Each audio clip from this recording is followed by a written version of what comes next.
For more on Arizona, let's go to Arizona, where it's 40 degrees warmer than it is in Washington today. Ed O'Keefe is in Tempe. Ed, what are you hearing on the ground based on that battleground tracker and based on your interviews today? Scott, good to be with you. And, you know, we come to Arizona because they hold close elections here. They're definitely doing that this year. One of the big battlegrounds holding a statewide race for governor and a statewide race for U.S. Senate. As you saw in Anthony's numbers, both of those races are close. But another reason we're tracking Arizona closely this year is because it's one of those states that has 3 statewide Republican candidates openly talking about how they believe, incorrectly, that the 2020 election was stolen from Donald Trump. Kari Lake, the candidate for governor, Blake Masters, the candidate for U.S. Senate, and Mark Finchem, the Republican candidate for Arizona Secretary of State. Were he to win the race, he would be responsible, whoever wins the race, is responsible for elections going into the 2024 election.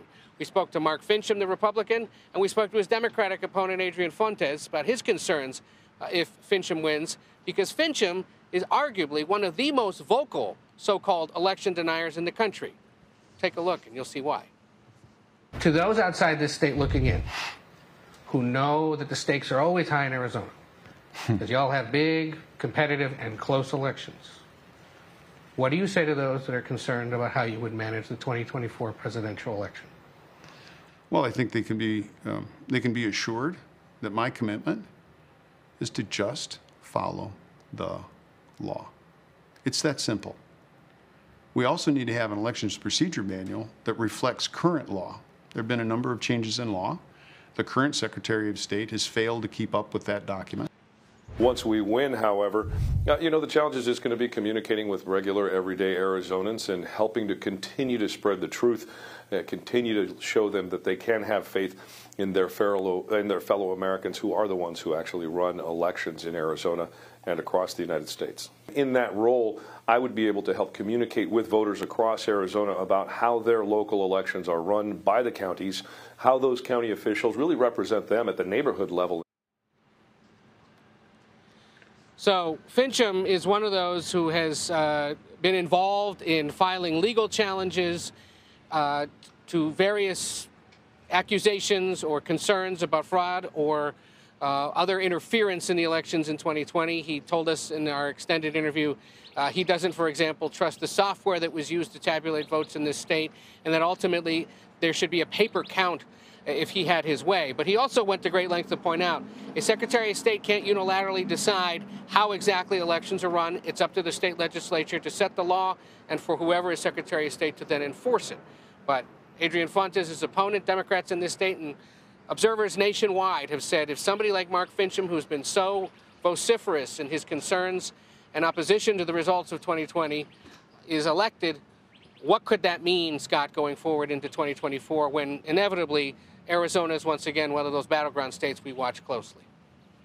Yeah, Mark Finchem isn't just a candidate who denies the legitimacy of the election. He's one of this group of nominees from the Republican Party for state or federal office who was in Washington on January 6th. We've compiled this list, this growing list of names of candidates nominated by the party for state or federal office who were here January 6th. Now, earlier in the cycle, Ed, we wondered if that was going to be a hurdle or a hindrance to these candidates in the primary or in the general election. It didn't seem to be much of a hurdle in the primary, so we wonder if Mark Finchem in the general election faces any questions about that. You asked him about it today. What was the response? Well, part of why we asked him is because he actually volunteered some of this information in a statewide debate last week, saying that he had spoken to the committee and spoken to the Justice Department. In the debate, however, there wasn't an opportunity to get into the details with him. Yes, the January 6th committee did ask him for an interview earlier this year. We talked a little bit about it. Why this is revealing, Scott, is because it gives us now a good sense of one of those lesser-known witnesses and how the process went for them when they engaged. Take a look. You revealed at a debate last week that you spoke with the Justice Department and the January 6th committee about being in Washington on January 6, 2021. How'd that go? About the same way any witness interview would go. I was treated as a witness, not as a suspect. Were you subpoenaed? Subpoenaed like a lot of people were. You were? Mm-hmm. Was it in person or virtual? It was to my attorney. The subpoena was. The subpoena was. Your interviews, though, with the January 6th committee and the Justice Department. Forgive me, I didn't know what you meant. That was virtual and recorded. Long. How long? It was a few hours. A few hours. Mm-hmm. And who asked the questions? Staffers from the J6 committee. What do you think of them? Ill-prepared.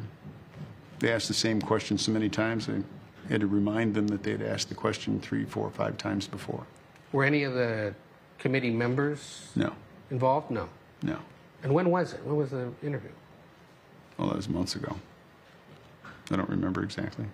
Before your primary, though? Oh, yes. Yeah, it was months ago. And the Justice Department, then, they interviewed you as well? No, they asked for the same material that was presented to the J6 committee, the printed material.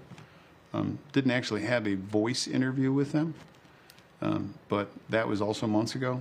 Haven't heard another word from them since. No. Okay.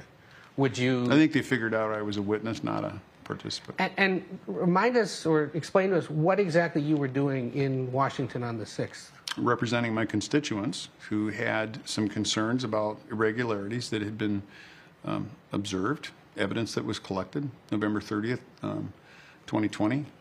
I, as the chairman of the House Federal Relations Committee, we held a hearing, an ad hoc hearing on public hearing on election integrity.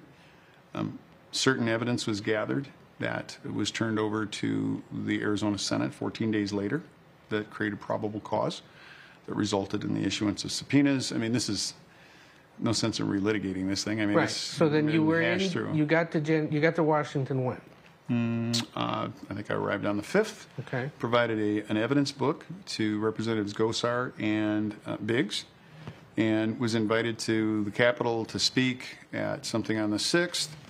So you were at the Capitol on the 6th? Yeah, along with a whole bunch of other people. Right. But I was on the opposite side of the Capitol, at least as I understand where things were going on. I wasn't able to see what was going on from where I was. Well, there's video of you on the steps. Not on the steps. On the plaza, yes. Not on the steps. So you were on the side of the mall? I was on the U.S. Supreme Court side, so wherever the east that's side. at. Okay, you were on the east side. I don't know directions in D.C. Yeah, It's a bit of a confusing city, yeah. So, but probably, I don't know. It's hard to judge with the number of people that were there, but quite a ways away from the kerfuffle that was going on. And I don't even know if it was the front of the Capitol or the back of the Capitol. There was a kerfuffle on all sides of the Capitol that day. Well, where I was at, I didn't see anybody throwing punches. I didn't see anybody damaging property. I saw a lot of people that were just not very happy. Scott, as you said, we wondered whether being a January 6th participant would affect these people politically. I remember speaking to a candidate, for example, earlier this year in Michigan who didn't make it even to the primary, but Mark Finchem made it through the primary. Now he's on a statewide ballot, and he's got a good shot at winning. And it's a reminder that there are dozens of people like this across the country who participated in that insurrection, who have raised doubts about what went on Election Day 2020, and have a good shot of getting elected to public office.